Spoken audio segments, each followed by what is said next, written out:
jabatan. Kalau modelnya sekarang kan bukan bagi kue.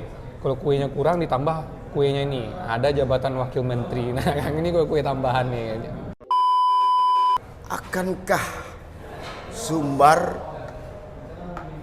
ada perwakilannya nanti di kabinetnya Prabowo Gibran Ya. atau lepas lagi? Nah, kalau kita lihat sekarang Datoy, seharusnya ada. Kenapa? Kita melihat sosok yang namanya Andre Rosiade ini. Nah, ini sosok fenomenal nih.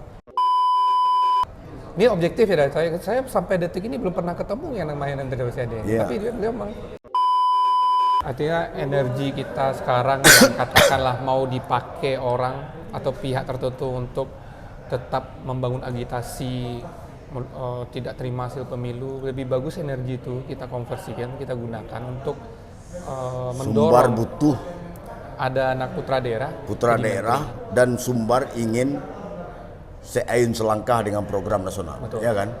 Inline lagi. Inline.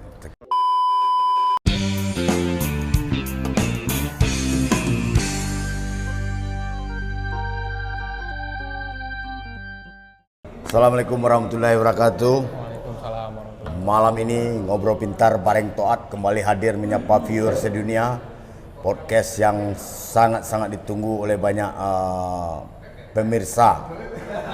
Ngobrol Pintar bareng Toat atau Ngopi Toat hadir dengan tema yang jelas sangat hot dan hangat. Nah, ini pasca hasil rekapitulasi suara nasional yang dibacakan oleh KPU tadi malam sudah jelas bahwa pemenang dari Pilpres itu peraih suara terbanyak pemilihan presiden adalah Prabowo Gibran. Sementara Capres 01 Anies Mohaimin berada di perolehan suara kedua. Terlepas dari masih ada tahapan sengketa maupun sampai penetapan siapa pemenang oleh KPU RI, kita yang jelas fakta sudah 4 kali pemilihan langsung presiden. Ternyata di Sumbar itu terbangun sebuah paradigma menang di Sumbar, kalah di nasional.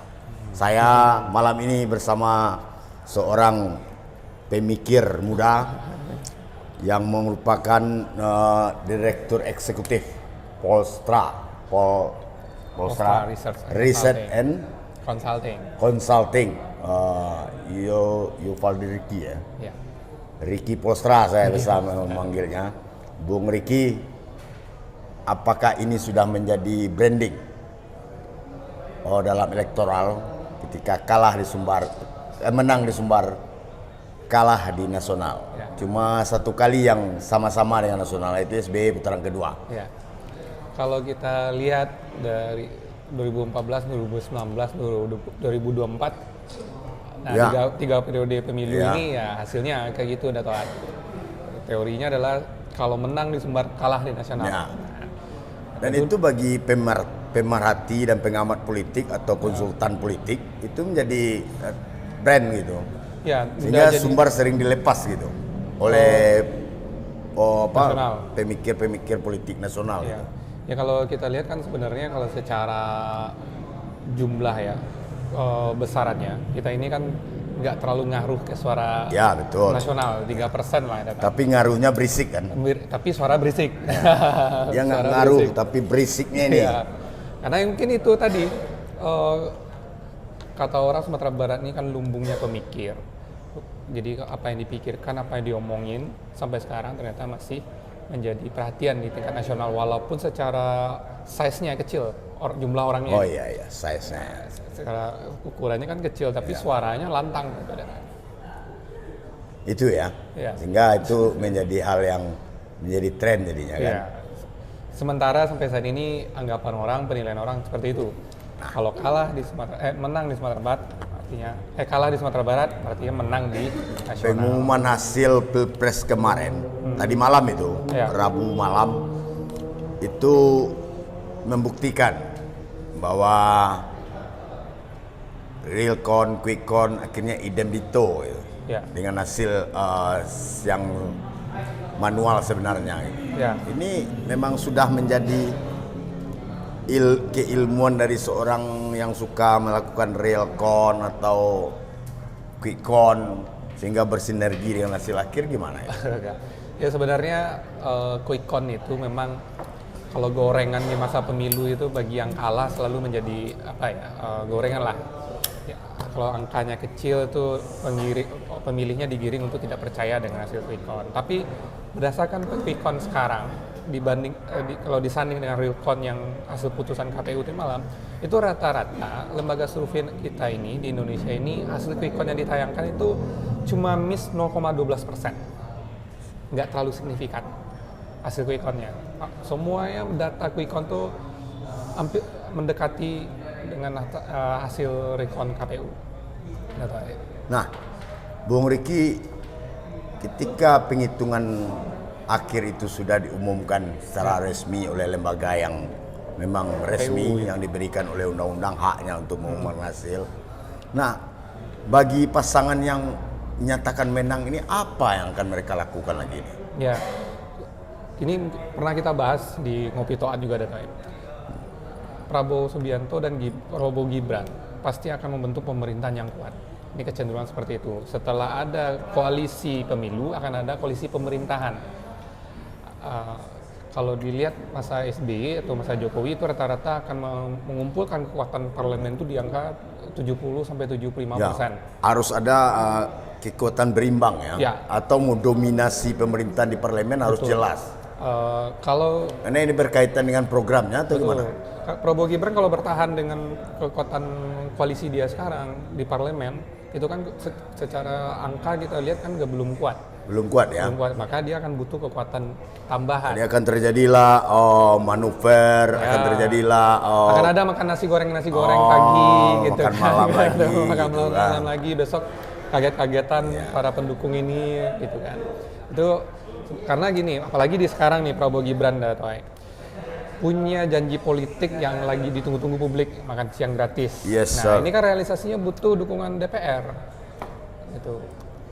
Jadi inilah yang akan menjadi ketika koalisi pemerintahan dengan koalisi parlemen dibangun oleh Prabowo Gibran, tentu akan terjadilah sharing atau berbagi kekuasaan. Gitu bagi kan? kue, nah bagi kue menteri, jabatan menteri, jabatan hampir 5.000 jabatan. Kalau modelnya sekarang kan bukan bagi kue, kalau kuenya kurang ditambah kuenya ini, ada jabatan wakil menteri. Nah ini kue tambahan nih. Nah, dalam posisi Sumatera Barat itu yang menang sekitar 41% itu Anies, sementara 56% Anies, lalu Prabowo Gibran 39%, lalu Pak Ganjar dan Pak Mahfud sekian persen, gitu kan? Ini akankah Sumbar ada perwakilannya nanti di kabinetnya Prabowo Gibran atau lepas lagi? Nah, kalau kita lihat sekarang seharusnya ada. Kenapa? Kita melihat sosok yang namanya Andre Rosiade ini. Nah, ini sosok fenomenal nih. Beliau sudah berteriak tentang Prabowo ini dari 2014 nih, 2014, pemilu 2019. Artinya teriakannya tuh sampai sekian pemilu konsisten ya? Konsisten tentang Prabowo presiden. Ya. Cuman sayangnya di pemilu sekarang ketika Prabowo menang, Gerindranya kalah di Sumatera Barat. Yes. Ya kan? Tapi ini yang kita harapkan dengan Pak Prabowo. Kalau bisa sosok tokoh seperti Andre Rosiade ini seharusnya harus diperhitungkan masuk ke kursi menteri. Harus diperhitungkan jadi menteri sebagai representatif orang Sumatera Barat, orang Minang di kabinet Prabowo Gibran. Sebenarnya kan sebelum-sebelumnya di kabinet Jokowi itu kan sudah ada orang Minang. Ya, tapi cuman kan keminangannya kan masih setengah-setengah. Ya, dicari-cari lah ranjinya kan. Ranji-ranjinya dicari-cari. Kapan nenek dari kakeknya orang Minang. Kadang-kadang ada pula dia orang jadi menteri lalu dianggap orang Minang, padahal dia sudah ngapus jejaknya di Minang. Tokoh seperti dulu Pak Gamawan Fauzi yang memang lapangan politiknya di Sumatera Barat, karirnya di Sumatera Barat, naik ke nasional, naik. Orang kita ini kan rindu juga dengan adanya tokoh Minang yang seperti Pak Gamawan. Nah kalau kita lihat peluangnya ada di Dan Andre the next Rosiade. dari Gamawan itu Andre Rosiade hari kan? ini ya.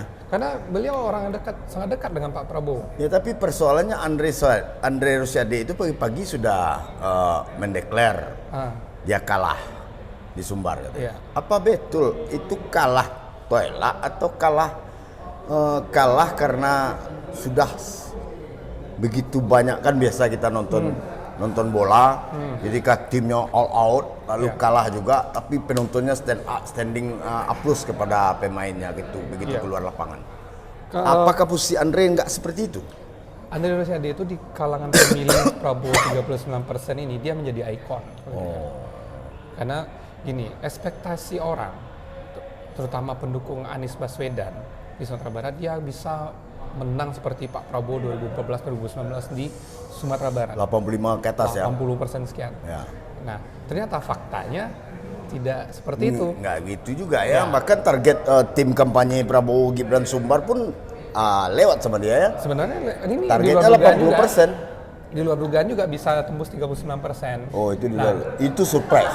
Apa? Surprise. Karena kalau kita lihat akumulasi kekecewaan orang Sumatera Barat terhadap bergabungnya Pak Prabowo dengan kabinet Pak Jokowi, ini kan luar biasa kekecewaannya. Iya, bulinya kan ngeri.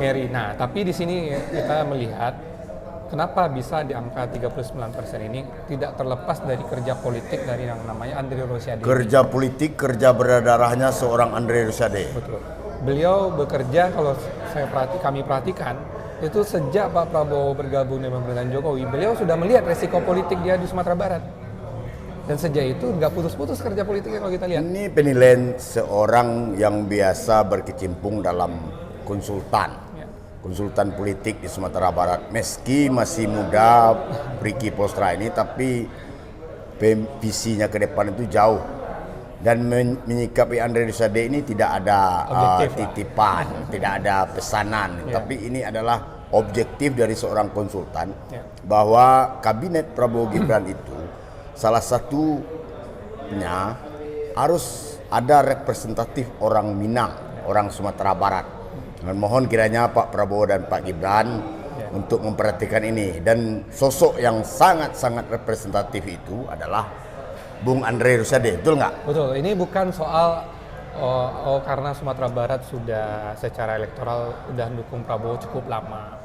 Tapi ini ada dua hal yang emosional yang perlu diperhatikan.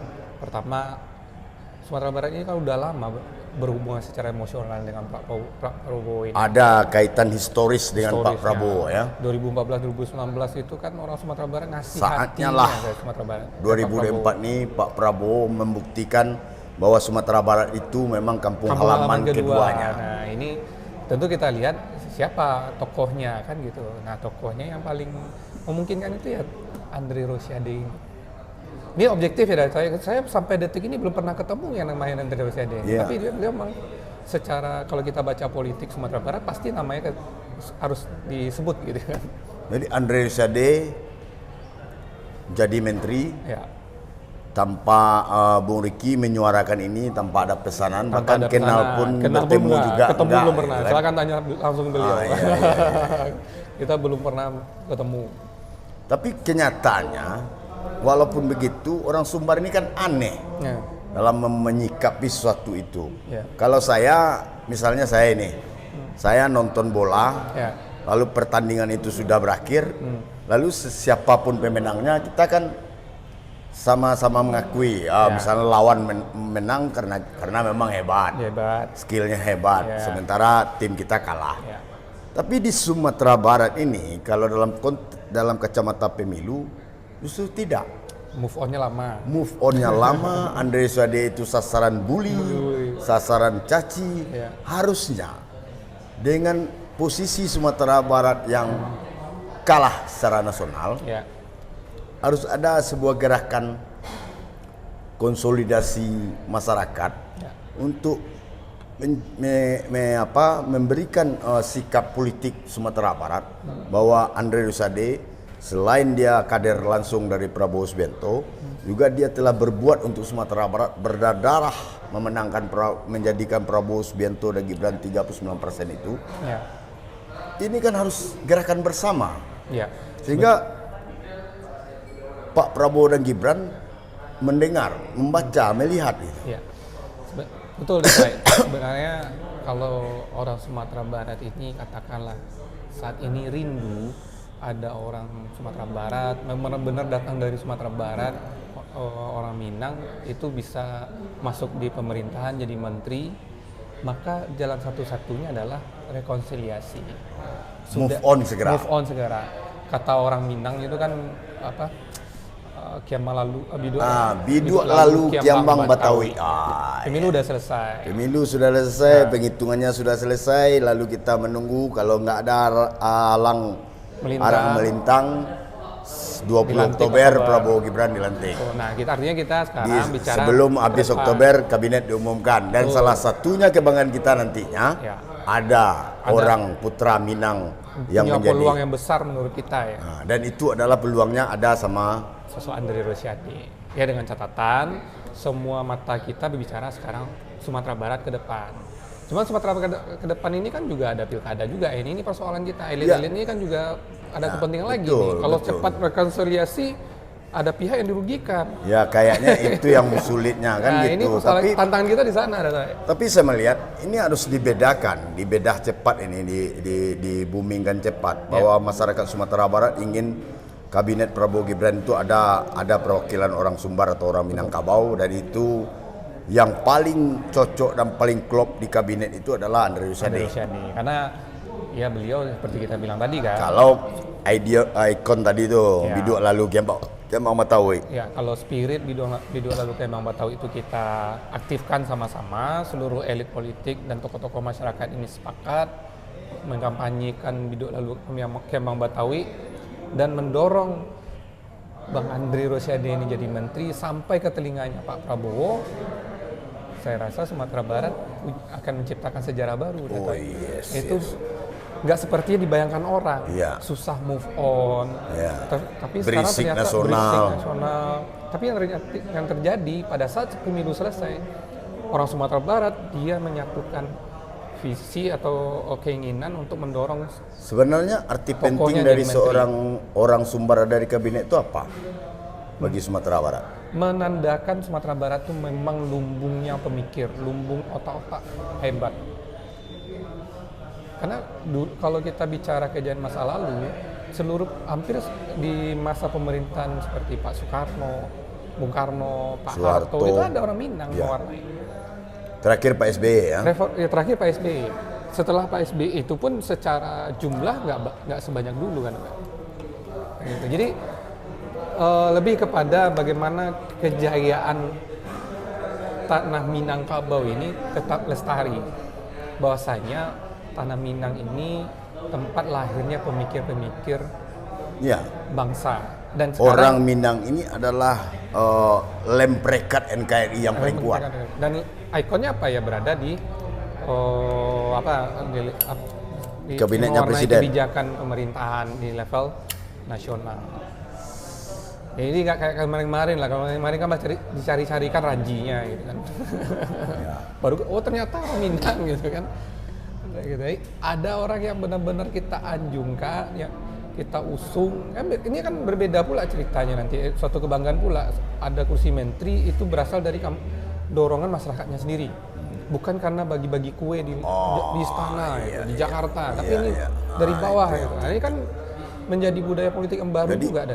Menjadikan orang Minang jadi menteri itu adalah desakan dari bottom dari bawah. Tidak bagi-bagi kue kekuasaan. Betul.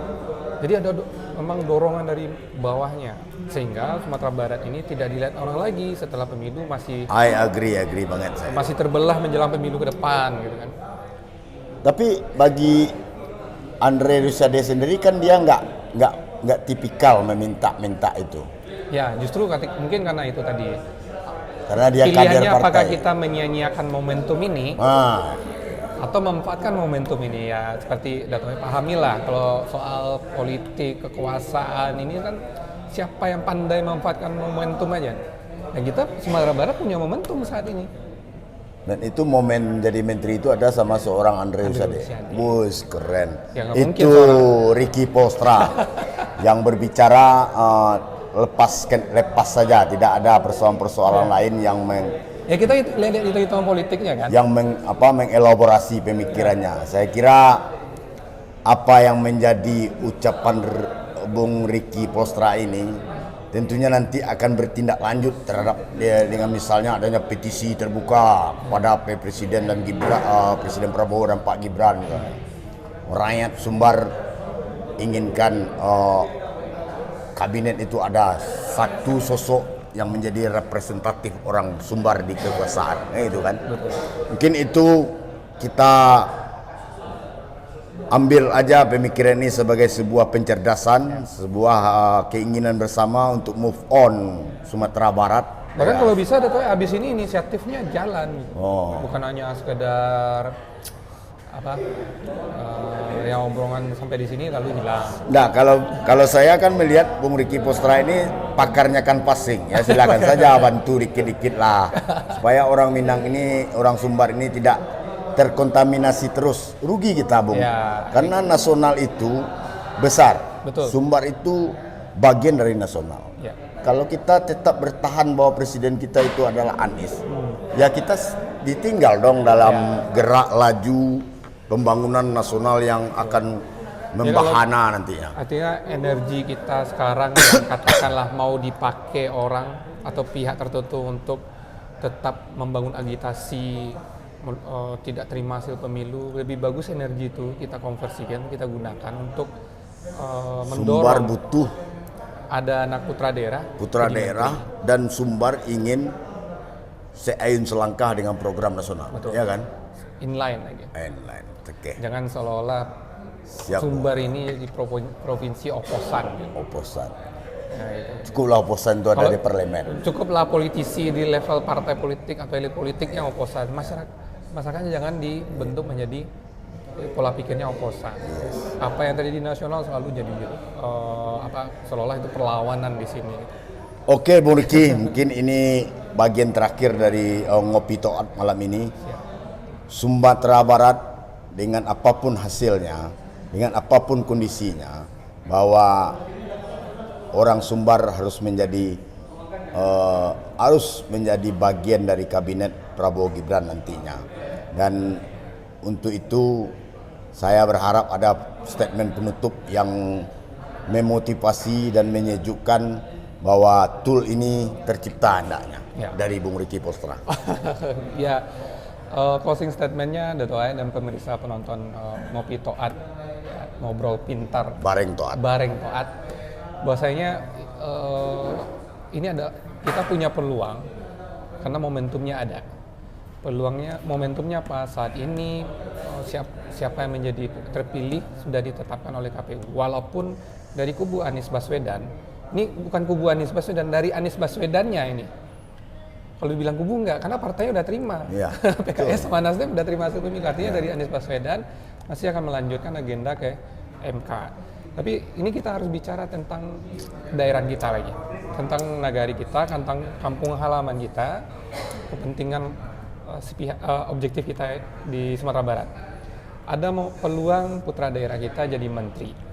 Kenapa? Karena sosoknya sudah sangat dekat dengan presiden yang terpilih sekarang. Dia sudah melakukan kerja politik yang cukup panjang terhadap orang yang terpilih sekarang. Dan Prabowo Subianto juga sudah mengatakan hubungan emosional sangat dekat dengan Sumatera Barat, bahkan mengatakan Sumatera Barat adalah kampung halaman kedua.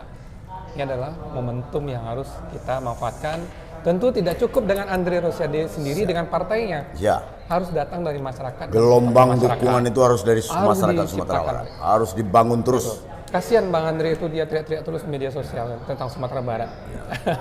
Bahkan menjadikan Prabowo itu presiden, pertarungan Andre itu bukan di 2024 saja. Ya. Bahkan sudah sejak panjang. 2014 ya. Berbusa-busa dia ngomong Andre Rosiade di Sumatera Barat. Tentang bangga kami Subianto. Bung Ricky Postra mengungkap sebuah hal yang kalau saya bicara di politik ini tidak ada yang tidak mungkin kan itu. Ya.